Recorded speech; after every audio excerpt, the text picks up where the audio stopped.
Because you know I'm all about Freedom of religion. It's the right to choose to practice any religion that you want, or to not practice one at all. that bass, by that bass.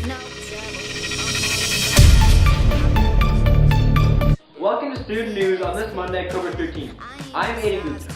We're starting out today's segment talking about the Ebola virus. A healthcare worker in Dallas, Texas. Freedom of thought, belief, opinion, and expression, including freedom of the press and other media of communication.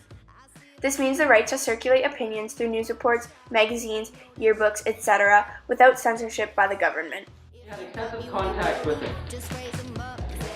Health officials say she wore protective clothing, gowns, gloves, mask, and a shield, but there had been a breach of protocol at some point in the time that she had spent with him. Freedom of peaceful assembly. You have the right to organize tranquil meetings or to take part in meetings in an unharmful way. This includes protests, unions, cultural gatherings, just to name a few.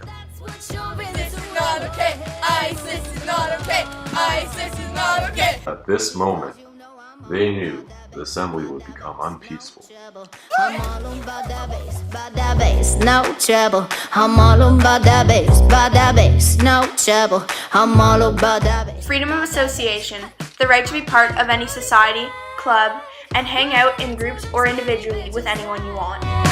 No, I'm just playing, I know y'all think you're fake, but I'm here. My name is Noah Kondo. I'm 15 and I know my fundamental freedoms. My name's Emily DeWitt, and I'm 15, and I know my fundamental freedoms. And you should too. This is a message from the Government of Canada.